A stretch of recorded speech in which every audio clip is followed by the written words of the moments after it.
જય ફરીથી બોલ. જય. शिक्षकों અહીંયાના શિક્ષકો બહુ રમવાની બહુ મજા આવતી અહીંના સર ખૂબ જ સારા છે અને અહીંયા રમવાની ખૂબ મજા આવી અને નવી સ્કૂલમાં બેસવાની તક મળી અને ઉપમંત્રી બનવાની તક મળી.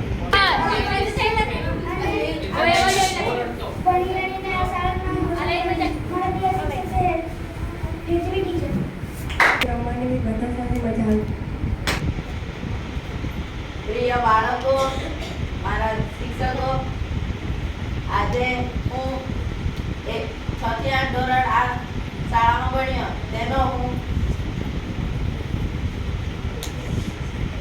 તેનો મને ખૂબ ગર્વ છે. આ શાળામાં મને ઘણા બધા મિત્રો મળ્યા.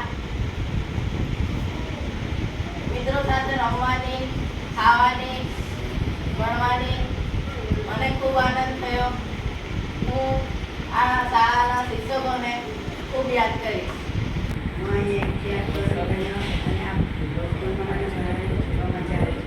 અહીંયા મને ઘણા બધા મિત્રો મળ્યા અને મિત્રો સાથે રમવાની ભણવાની ખૂબ મજા આવી અને મિત્રો મળ્યા. હું અહીંયા 1 થી 8 ધોરણ અભ્યાસ કર્યો છું. અહીંયા મને બહુ મજા આવી. મારા પ્રિય બાળકો તથા શિક્ષકો, હું એમને નમસ્કાર કરું છું. મને શાળામાં ભણવાની ખૂબ મજા આવી. હું અહીંયા 5 થી 8 ધોરણ ભણી છું અને ખૂબ સારા મિત્રો મળ્યા. પ્રથમ તો હું શિક્ષકોનો આભાર માનું છું જેણે અમને સારા પાઠ ભણાવ્યા. આજે મારા માટે ખુશીનો અને દુઃખીનો બંનેનો દિવસ છે.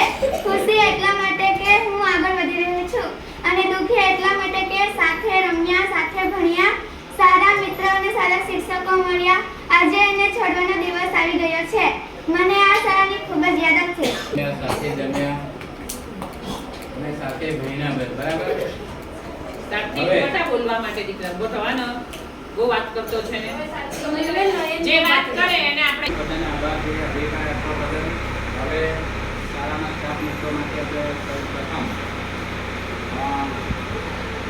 બોલવાનું ઓછું પણ કામ કરવાનું વધારે એવા ઉમેશભાઈને વિનંતી કરીએ. તેઓએ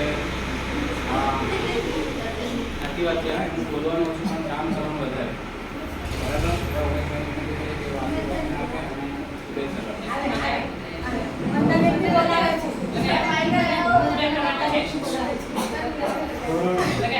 આપે. વિદાય સત્કાર સમારંભમાં ઉપસ્થિત આ શાળાના આચાર્યશ્રી બેન શ્રી હિનાબેન, મહેશભાઈ, કૌશિકભાઈ, સોમાભાઈ, વર્ષાબેન, હેતીબેન તથા બાલવાટિકાથી શરૂ કરીને ધોરણ 7 સુધી જે લોકો આ સ્કૂલ ધોરણ 5 કરીને અહીંયાથી વિદાય લઈને જવાના છે એવા મારા પ્રિય બાળકો, ખરેખર નિહાલીએ કીધું કે અમે જવાના છે એટલે અમારા માટે ખુશીની વાત, બરાબર, અને દુઃખની પણ વાત છે. એ જ રીતે અમારા માટે પણ ખુશીની વાત, પણ તમે જવાના, તમારી પ્રગતિ કરવાના એટલા માટે અમારી માટે તો ખુશીની વાત, પણ અહીંયાથી તમે સારા વિદ્યાર્થીઓ જવાના એટલા માટે અમારા માટે પણ એક દુઃખની વાત છે, બરાબર. સાથે સાથે ધોરણ 8માં તમે ગમે ત્યાં એડમિશન લો, તમારા માટે પણ ઘણા બધા માંગા આવે છે, બરાબર.